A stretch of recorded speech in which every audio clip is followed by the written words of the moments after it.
rebonjour. Nous allons maintenant ouvrir la parole de Dieu, mais avant cela, on pourrait se recueillir et demander et remercier plutôt le Seigneur pour ses grâces. Seigneur, tu es Dieu de miséricorde, tu es Dieu grand, puissant. Nous voulons te remercier parce que dans nos vies, nous reconnaissons que tu es encore celui qui agit puissamment. Tu es Dieu, Seigneur, au-delà même de ce que nous pouvons comprendre, au-delà même de notre intelligence, et nous ne voulons pas chercher à te réduire à ce que nous pouvons comprendre, mais nous voulons tout simplement accepter, Seigneur, de t'adorer, toi qui es Dieu, toi qui es celui qui est élevé. Sois encore béni, reçois la louange et l'adoration de nos cœurs et de nos âmes, Jésus. Gloire à ton saint nom. Amen.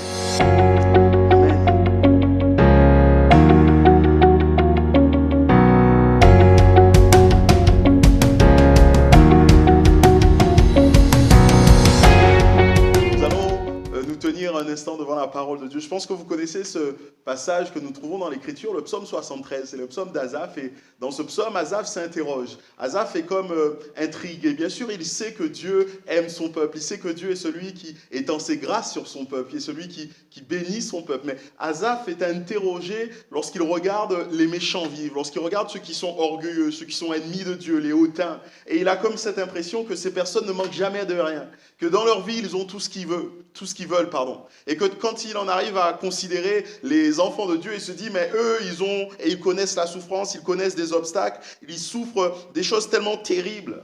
Peut-être que comme Asaph, vous êtes posé cette question, vous êtes même en arrivé à dire que si vous étiez chrétien, si vous n'étiez pas chrétien plutôt, certaines situations vous auraient été épargnées. Eh bien, je pense que c'est la vérité. Oui, en tant qu'enfants de Dieu, nous connaissons des fois des situations qui sont bien plus pénibles que ce que connaissent ceux qui ne sont pas enfants de Dieu. Dieu ne nous a jamais promis la simplicité. Par contre, il nous a promis qu'il serait avec nous toujours. Par contre, il nous a promis qu'il ne nous délaisserait jamais. Par contre, il nous a promis qu'il serait à nos côtés et qu'il cheminerait avec nous pendant tout ce que nous pourrions connaître. Il nous a promis sa grâce. Et Paul, l'apôtre Paul, a fait l'expérience de cela. Il a connu le Seigneur qui l'a accompagné, qui était présent avec lui. Et nous allons faire une lecture dans la deuxième épître de Paul aux Corinthiens, au chapitre 1er. Nous continuons le chapitre 1er que j'ai partagé avec vous au cours de cette semaine. Et c'est Paul qui va parler à partir du verset 8. Je vous laisse chercher 2 Corinthiens,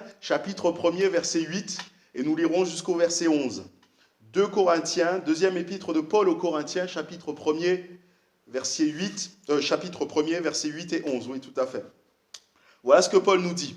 En ce qui concerne la détresse que nous avons connue en Asie, nous ne voulons en effet pas vous laisser ignorer, frères et sœurs, que nous avons été accablés à l'extrême, au-delà de nos forces, au point que nous désespérions même de rester en vie. Nous avions intérieurement accepté notre arrêt de mort afin de ne pas placer notre confiance en nous-mêmes, mais en Dieu qui ressuscite les morts. C'est lui qui nous a délivrés d'une telle mort et qui nous en délivre encore. Oui, nous avons en lui cette espérance qu'il nous délivrera encore. Et vous y contribuerez vous-même par la prière. Ainsi, la grâce obtenue pour nous par beaucoup de personnes sera pour beaucoup une occasion de remercier Dieu à notre sujet. Amen. Je pense que vous serez d'accord avec moi pour dire que Paul était un homme qui était dur au mal, un homme qui était résistant, un homme qui n'avait pas peur de souffrir. On le voit dans tout ce qu'il a pu dire. D'ailleurs, dans un certain passage de la deuxième épître de Paul aux Corinthiens, il énumère tout ce qu'il a pu connaître. Et il dit qu'il a connu des naufrages, qu'il a été en péril. Il dit qu'il a été dans la disette. Il dit qu'il a manqué de tout. Il a été flagellé. Et on a cet épisode dans le livre des Actes où il a été lapidé. On sait que Paul a connu des choses qui sont difficiles. Pourtant, dans aucune des épîtres ou dans aucun des écrits de Paul, on ne le voit se plaindre. D'ailleurs, même aux Philippiens, il dira « Ce n'est pas à cause de mes besoins que je dis cela, car j'ai appris à être satisfait de ma situation. Je sais vivre dans la pauvreté et je sais vivre dans l'abondance. Partout et en toutes circonstances, j'ai appris à être rassasié, à avoir faim, à être dans l'abondance et à être dans le besoin. » Et il finit en disant « Je peux tout par celui qui me fortifie. » Et celui-ci, c'est Christ. Paul n'était pas quelqu'un qui avait peur et qui cherchait son confort. Paul était quelqu'un qui savait faire face à tout ce qu'il affrontait. Et pourtant, dans le passage que nous avons lu dans Corinthiens, la description que Paul fait de ce qu'il a pu connaître ne nous laisse pas place au doute. Paul a connu vraiment un moment intense d'accablement, de souffrance. Il dira, nous avons été accablés à l'extrême au-delà de nos forces. Accablés à l'extrême au-delà de nos forces. Et c'est Paul qui le dit. celui qui a été capable de connaître la lapidation, celui qui a été capable de connaître la disette et de connaître toutes ces choses. Il a été accablé au-delà de ses propres forces. Il est en train de nous dire tout simplement qu'il était en train de porter un fardeau au point qu'il ne puisse plus le porter, qu'il a été vidé de ses forces. Il nous dit aussi en continuant, au point que nous désespérions même de rester en vie. Il avait perdu tout espoir d'une amélioration. Pour lui, sa vie, ça allait s'arrêter là. Sa vie allait prendre fin à cet instant. Mais Paul ne s'arrête pas là, il ne nous cite pas uniquement ces choses, il va évoquer deux choses qui vont faire la différence dans la situation qu'ils ont connue, et je voudrais qu'on s'entretienne concernant ces deux choses. La première de ces choses, il va le dire, il va accepter son arrêt de mort. Au verset 9, il nous est dit, nous avions intérieurement accepté notre arrêt de mort afin de ne pas placer notre confiance en nous-mêmes, mais en Dieu qui ressuscite des morts. Nous avions accepté notre arrêt de mort. Intérieurement, nous avons accepté que nous allions mourir. Au vu du contexte, nous comprenons bien sûr que Paul est là, est en train de parler d'une mort réelle, de danger physique qui va se produire. Mais malgré cela, Paul et ses compagnons ne craignent pas la mort. Nous le savons, Paul le dira aux Philippiens, « Christ est ma vie, la mort m'est un gain ». Mais ce n'est pas pour autant que Paul court au-devant de la mort. Non, il dira toujours à ses Philippiens, « Je suis pressé des deux côtés, j'ai le désir de m'en aller, d'aller avec Christ. Mais je sais que c'est de beaucoup le meilleur. Mais à cause de vous, il est nécessaire que je demeure dans la chair. » Paul n'était pas du tout celui qui était en train de courir après la mort. Il sait que la mort lui est un gain et il sait que quand elle viendra, il n'a pas à la craindre. Et nous sommes comme ça, nous, enfants de Dieu. On peut comme avoir ce rapport particulier avec la mort. Il n'y a ici rien de malsain, il n'y a ici rien de morbide, mais nous savons que notre Dieu, que notre Sauveur a vaincu la mort. Et parce que nous le savons, nous n'avons pas à craindre la mort et nous la considérons pour ce qu'elle est. Elle est tout simplement un outil entre les mains de Dieu. Elle est tout simplement un outil entre les mains de notre Sauveur. Cela peut paraître étrange que je parle de ça et que je dise que la mort est un outil entre les mains de notre Dieu. En particulier alors qu'au cours de cette semaine, notre Église a été frappée par le deuil, que notre sœur Marie-Claude est repartie et est maintenant auprès de notre Seigneur. Mais c'est une réalité. Toutes choses sur cette terre sont sous le contrôle de notre Seigneur. Toutes choses sur cette terre sont utilisés par Dieu pour concourir à notre bien. C'est lui qui le dit. Toutes choses concourent au bien de ceux qui sont appelés. Toutes choses concourent au bien de ceux qui sont appelés. Et la mort en fait partie. C'est pour ça que Jésus est capable de dire à ses disciples, renoncez à vous-même. Mourrez à vous-même. Portez votre croix. Jésus invite tout simplement ses disciples à faire comme lui, à vivre ce que lui a vécu. Et quand on s'arrête et qu'on regarde la mort de Jésus, on réalise que la mort de Jésus n'est pas la fin de toute chose. On réalise que la mort de Jésus n'est pas venue comme marquer la fin de cette idée qu'il voulait propager dans le monde, à savoir que le royaume de Dieu s'est approché des hommes. Non, la mort de Jésus est le point culminant même de sa vie. La mort de Jésus est ce qui va marquer et qui va établir plus que jamais la réalité du royaume de Dieu, car sans la mort de Jésus, il n'y a pas sa résurrection. Sans la mort de Jésus, il n'y a pas de victoire pour nous. Si Paul accepte sa mort, ce n'est pas dans une idée fataliste, mais si Paul accepte sa mort, c'est parce qu'il reconnaît aussi que Dieu est capable de ressusciter les morts. Paul ici fait référence à Dieu qui ressuscite les morts. Il ne parle pas de ce Dieu de toute consolation comme il a pu en parler au début de ce chapitre. Il dit « Nous avions intérieurement accepté notre mort afin de ne pas placer notre confiance en nous-mêmes, mais en Dieu qui ressuscite les morts. » Devant cette voie sans issue, devant sa mort, ce que Paul a besoin, ce n'est pas d'une consolation, mais c'est qu'il a besoin de Dieu qui est capable d'ouvrir une issue là où il ne semble pas y en avoir. Il a besoin de Dieu qui est capable d'ouvrir une porte là où il n'y en a pas. Excusez-moi. Pour Dieu, il n'existe pas de voie sans issue, pas même la mort. Paul regarde à Dieu qui est capable de créer une voie là où il n'y en a pas, d'ouvrir un chemin là où il n'en existe pas. Pour nous, accepter notre mort quelque part, c'est renoncer à nous-mêmes, c'est accepter de mourir spirituellement, c'est accepter de mourir à certaines choses dans nos vies, accepter de laisser certaines choses s'en aller. Tant qu'il n'y avait pas la mort, il ne peut pas y avoir de résurrection. Tant que Jésus n'était pas mort, Dieu ne pouvait pas le ressusciter. Dieu ne peut pas faire quelque chose de nouveau. Et quelque part dans nos vies, nous devons le réaliser aussi. Tant que nous sommes dans une situation et nous n'acceptons pas de laisser les rênes de cette situation, nous n'acceptons pas de laisser Dieu agir, nous ne le verrons jamais agir. Tant que nous gardons les rênes, tant que nous refusons de mourir peut-être intérieurement, de se dire j'accepte de perdre certaines choses, nous ne pourrons pas voir Dieu agir. Nous ne pourrons pas voir Dieu ressusciter ce qui est autour de nous.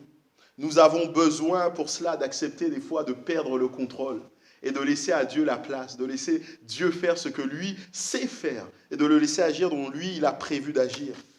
Ne nous plaçons pas sous l'orgueil.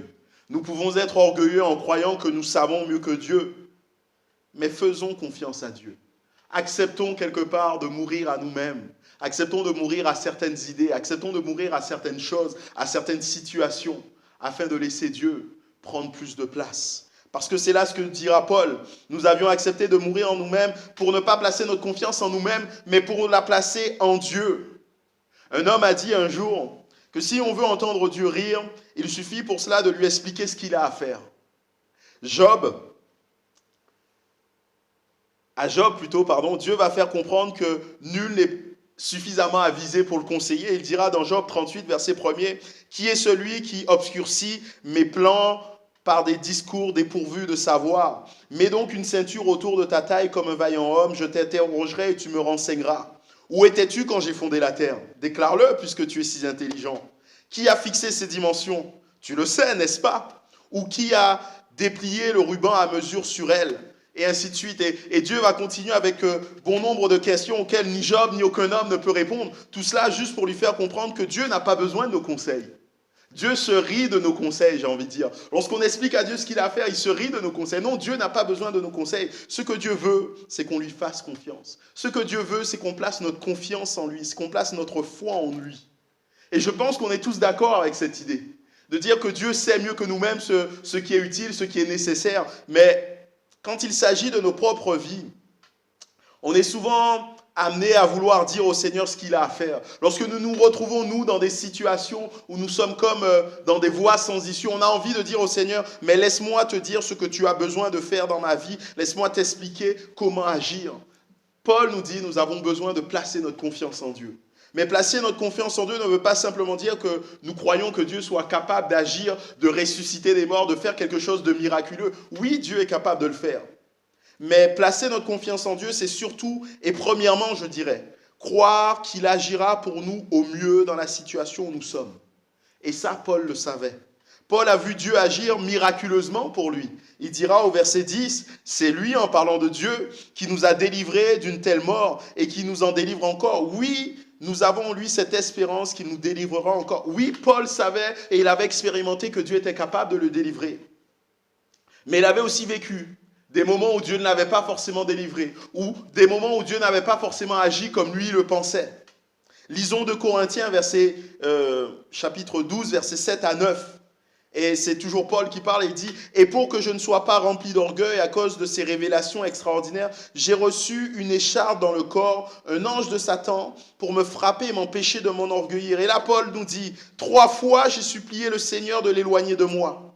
Et il m'a dit « Ma grâce te suffit, car ma puissance s'accomplit dans la faiblesse. » Aussi, je me montrerai bien plus volontiers fier de mes faiblesses, afin que la puissance de Christ repose sur moi. » Ici, on a Paul qui est face à un problème, qui est face encore quelque part à une voie sans issue, à une voie où lui-même n'est pas capable d'agir et qui crie à Dieu, qui dit « Mais Seigneur, viens me secourir. » Et là, Dieu lui dit « Non, je ne vais pas intervenir pour toi. Je ne vais pas intervenir comme toi, tu le crois. Je te dis simplement, Paul, ma grâce te suffit. » Ne nous trompons pas. Nous ne mettons pas notre confiance dans l'œuvre que le Seigneur accomplit. Nous ne mettons pas notre confiance dans le résultat que Dieu est capable d'agir, de faire pour nous. Nous plaçons notre confiance dans la personne de Dieu. Nous plaçons notre confiance dans sa personne et dans sa personne seule. Paul apprendra à faire confiance au Seigneur. Est-ce à dire que Paul ne faisait pas confiance au Seigneur? Pas du tout. Non, Paul faisait déjà confiance au Seigneur, mais il continuera, il va grandir dans ce domaine. Et je pense que les épreuves, les difficultés auxquelles nous pouvons être confrontés peuvent et ont pour but de nous amener à grandir et à faire confiance au Seigneur encore davantage. Pour nous, il est facile au début de notre vie, au début de notre conversion, de faire confiance à Dieu. Il est facile pour nous d'abandonner certaines choses, mais plus nous avançons, plus nous nous retrouvons face à des choses qui nous sont chères et des choses qui sont difficiles à abandonner. Mais nous devons apprendre à laisser ces choses en arrière. Nous devons apprendre à mourir à ces choses pour placer notre confiance en Dieu, parce que Dieu est celui qui veut et qui accomplira au mieux pour nous dans nos vies. Nous avons tout à gagner, à accepter, à mourir à nous-mêmes, à accepter notre arrêt de mort et à placer notre confiance en Dieu, parce qu'il agira toujours pour notre bien. Au début du chapitre que nous avons lu, et je terminerai par là, Paul envisage le fait que nos détresses, que nos afflictions nous permettent de consoler les autres. Et ici, dans cette partie que nous avons lue, la fin de ce chapitre, Paul va nous donner une idée qui est complètement différente, mais qui n'est pas contraire. Il va simplement nous dire que nos détresses doivent nous conduire à un abandon total, doivent nous conduire à placer notre confiance en Dieu. Paul est clair, il sait que l'issue pour lui est la mort. Il sait que si Dieu n'intervient pas, il va mourir, et il ne s'alarme pas de cela. Il est simplement confiant. Il recommande son sort à celui qui est capable de ressusciter les morts. Il sait que Dieu est en contrôle de tout. Il sait que Dieu dirige chaque aspect de sa vie. Et qu'au final, ce qui arrivera, c'est ce que Dieu aura permis et que Dieu le permettra pour le meilleur. Mais nous, bien-aimés, comment réagissons-nous lorsque nous sommes dans une situation que l'on ne peut contrôler? Lorsque nous sommes là comme dans un lieu sans issue, quand nous sommes comme devant quelque chose qui nous dépasse, qui nous effraie? Est-ce que nous sommes de ceux qui nous résignons, nous baissons la tête et nous n'avons plus rien à espérer, nous n'attendons rien, pas même de Dieu? Nous ne réalisons même pas que Dieu est capable de faire notre bien. Nous ne sommes même pas capables de réaliser que Dieu est encore capable d'agir pour nous. Peut-être est-ce que nous réagissons avec révolte. Nous combattons de toutes nos forces. Nous refusons d'abandonner certaines choses à la grâce de Dieu. Et nous cherchons par nos propres moyens à sortir de ces situations. La bonne attitude, mes bien-aimés, c'est de tout abandonner entre les mains de notre Seigneur et d'être prêt à affronter ce qu'il viendra, ce qu'il permettra qui arrive dans nos vies. Non pas parce que nous avons une force en nous-mêmes, mais tout simplement parce que nous savons que Dieu ne nous donne pas une épreuve trop grande pour nous. Dieu ne nous tente jamais au-delà de nos forces. Et c'est vrai que des fois, nous pouvons être étonnés et se dire « Je ne savais pas que j'avais autant de force ». Mais parce que aussi, tout simplement, le Seigneur est celui qui nous soutient. Le Seigneur est celui qui nous accompagne. Le Seigneur est même celui qui nous porte, alors que nous ne pouvons pas faire face à certaines choses. Et nous devons nous rappeler aussi que Dieu est plein de miséricorde et de compassion, en particulier pour ses enfants. Et comme le disait David, mieux vaut tomber entre les mains de notre Dieu qu'entre les mains des hommes. Et nous savons que lorsque nous sommes dans les mains de notre Seigneur, il aura forcément compassion de nous. Mais bien aimé, le bon exemple que nous devons reproduire dans nos vies est celui de Shadrach, Meshach et d'Abednego. Vous connaissez ces trois hommes qui, alors qu'ils sont là devant cette voie sans issue, où vous vous prosternez, où vous mourrez, acceptent de tout abandonner. Intérieurement, ils avaient accepté leur arrêt de mort pour ne pas placer leur confiance en eux-mêmes, mais la placer en Dieu. Et ils diront cette phrase au roi. Dieu est capable de nous délivrer de ta main, ô roi. Et même s'il ne le fait pas, nous ne plierons pas le genou devant toi. Et quelque part, nous devons être comme ces hommes. Dieu reste Dieu et mérite d'être glorifié en tout temps. Oui, Dieu est capable de nous délivrer de nos afflictions, est capable de nous délivrer de tout ce que nous connaissons, mais même s'il ne le fait pas, Seigneur, je veux rester soumis à ta volonté. Je veux placer ma confiance en toi. Notre confiance n'est pas dans ce que Dieu fait, mais dans sa personne. Bien-aimés, devant nos voies sans issue, devant ces choses qui sont difficiles dans nos vies, dans vos vies, je vous invite à accepter de perdre tout afin de placer en Dieu votre confiance. Dieu ne vous trahira jamais. Dieu sera celui qui fera ce qui est bon pour vous. Recueillons-nous. Seigneur, merci encore pour ta parole. Merci encore, Seigneur, pour cet exemple qu'a été Paul pour nous. Cet exemple, Seigneur, de Paul qui est prêt à abandonner ce qui est de lui-même, à accepter sa propre mort pour placer sa confiance en toi. Nous voulons nous aussi être comme cela, Seigneur. Placer en toi notre confiance. Accepter de mourir à nous-mêmes. Accepter peut-être de mourir à certaines situations, à certaines choses que nous retenons. Accepter de laisser certaines choses partir, Seigneur, à abandonner certaines choses. Te les recommander pour te voir agir. Merci pour mes bien-aimés, Seigneur. Ceux qui sont dans des situations difficiles, ceux qui sont dans des situations, Seigneur, qui les éreintent. Je te prie pour eux, Seigneur, pour qu'ils soient et qu'ils placent en toi encore leur confiance et que tu agisses pour eux. Sois glorifié, béni et élevé encore en tout temps, Jésus. Merci pour ce que tu fais dans nos vies. Amen. Amen.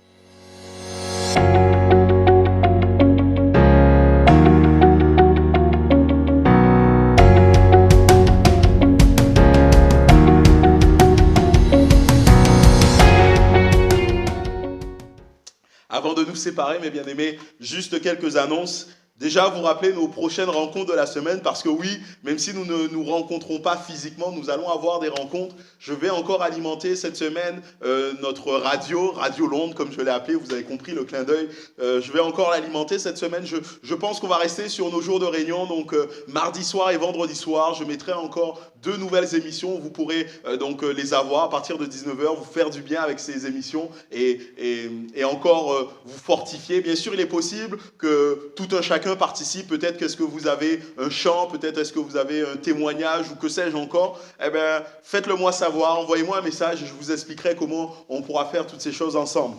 Je vais aussi alimenter cette page, l'Église autrement, avec des petites vidéos de quelques minutes, 5-10 minutes sur l'épître de Jacques, quelques commentaires pour nous faire du bien encore, peut-être 2 ou 3 vidéos tout au long de la semaine. Ce sont des choses qui sont intéressantes, ce sont des choses qui nous permettent d'avoir des informations, qui vous permettent d'entendre encore la parole de Dieu. Mais je pense qu'il nous manque une chose, c'est de pouvoir nous retrouver, de pouvoir être ensemble. Et je suis en train de chercher des moyens techniques pour que nous puissions avoir peut-être 30 minutes de moments de prière ensemble, de partage. Et je suis en train de regarder tout ça. Une fois que cela sera possible, je vous tiendrai au courant de cela. Et on aura des moments où on pourra tous ensemble être connectés, s'entendre, des moments par conversation téléphonique. Je suis en train de préparer tout ça et quand ce sera possible, je vous tiendrai au courant de tout cela. Je voudrais, avant de nous séparer, encore vous faire part des situations des bien-aimés qui sont dans l'église. Merci de continuer à prier pour notre sœur Guylaine Lotte. Comme je le disais sur mon message écrit, elle a ses céphalées, ses grosses fatigues, ces douleurs qui sont fatigantes. Merci de prier pour elle, que le Seigneur étende sa main. Nous pensons aussi à notre sœur Nicole Martini qui nous salue bien. Je l'ai eue au téléphone. Elle est très fatiguée, mais à l'hôpital, elle se repose. Nous pensons aussi à notre frère Claude Martini. Merci de prier pour eux, que le Seigneur les renouvelle. Nous pensons à Karine, la fille de notre sœur Marie-Claude. Nous croyons que le Seigneur va encore la bénir. Merci de prier pour elle, pour que le Seigneur la relève, le Seigneur la console. Priez aussi pour toutes ces personnes qui ont entendu l'évangile. Ces personnes ont été au bénéfice encore du bon message de Dieu. Nous croyons que Dieu va leur faire du bien. Nous ne voulons pas oublier notre frère Bautron, notre sœur Gladys, Sylvie, la fille de notre sœur Françoise H, qui est toujours coincée en Méditerranée sur un bateau qui ne peut pas accoster. Nous voulons penser encore à Christian Callot qui est normalement sorti de l'hôpital à l'heure où où vous entendez cette vidéo. Nous voulons penser à Thierry d'Amonville. Nous demandons au Seigneur de le bénir, de le rétablir dans sa santé. Il a encore des soins à faire, mais à cause de cette période compliquée, les soins sont suspendus. Mais Dieu est celui qui est capable d'étendre sa main, de permettre que tout se passe au mieux. Et pensez aussi à ce couple qui m'a contacté téléphoniquement, un couple qui est en pleine souffrance. Et je dois les appeler, je dois les revoir. Et nous croyons que Dieu va bénir toutes ces personnes. Merci pour vos nombreuses prières. Merci de prier aussi pour toutes ces personnes qui sont malades de ce virus, le Covid-19. Dans notre assemblée, nous sommes protégés pour l'instant, nous sommes épargnés, merci Seigneur. Mais dans l'assemblée d'Annemasse, il y a déjà 3 cas graves avec 2 personnes qui sont hospitalisées. Merci de prier pour elles. Et juste pour vous donner une information, dans la France tout entière, c'est pas moins de 52 pasteurs qui ont été hospitalisés ou qui sont hospitalisés. Certains qui ont eu de grosses complications, certains qui ont dû être mis sous respirateur, sous oxygène, même certains qui sont dans le coma, qui ont été plongés dans le coma artificiellement. Merci de prier pour toutes ces personnes et on pourrait le faire tous ensemble. On pourrait s'unir dans la prière et demander au Seigneur de bénir l'équipe médicale, mais aussi toutes ces personnes qui sont là à l'hôpital et d'étendre sa main sur notre pays de France et de permettre que cette épidémie s'arrête. Ensemble, peut-être, nous pourrons avoir ce temps de prière. Éternel mon Dieu, nous croyons que tu es celui qui est capable d'étendre ta main. Nous croyons, Seigneur, qu'alors que les nations sont agitées et elles le sont actuellement, tu restes encore sur ton trône et tu règnes. Comme nous le dit ce psaume, pendant le déluge, Seigneur, tu es sur ton trône et tu règnes. Nous croyons encore à ta souveraineté. Nous croyons, Seigneur, que tu n'es pas pris au dépourvu par ce virus. Et alors que les nations sont toutes agitées, alors que les hommes sont agités, que la peur est dans les cœurs, nous croyons que tu es encore capable d'étendre ta main et d'apaiser, Seigneur, ces choses. Nous te prions pour que cette épidémie, Seigneur, recule dans notre pays et recule dans tous les pays, dans le monde entier, parce que tu es ce Dieu puissant qui est capable de le faire. Nous te prions encore, Seigneur, pour que tu manifestes ta grandeur, que tu manifestes ta puissance. Nous voulons te recommander tous nos bien-aimés, les pasteurs, mais aussi les chrétiens qui sont hospitalisés, Seigneur. Étends ta main sur eux, ceux qui sont convalescents, confinés chez eux. Étends ta main sur eux, Seigneur. Relève-les, Seigneur, s'il te plaît. Sois glorifié, béni, Seigneur. Merci pour ce que tu ne manqueras pas de faire. Gloire soit rendue à ton précieux nom, Jésus-Christ. Amen. Alléluia. J'ai été heureux d'être avec vous pendant ces moments, heureux de partager ce temps de culte avec vous. Que le Seigneur vous bénisse. Nous aurons chaque dimanche une vidéo où nous pourrons ensemble vivre quelque chose. Que le Seigneur vous bénisse et on se donne rendez-vous tout au long de cette semaine avec tous nos moyens de communication. Et ne manquez pas, si vous avez besoin de quoi que ce soit, de me le faire connaître. Vous avez mon numéro de téléphone, vous avez mes coordonnées et j'y répondrai avec plaisir. Que le Seigneur vous bénisse. À très bientôt.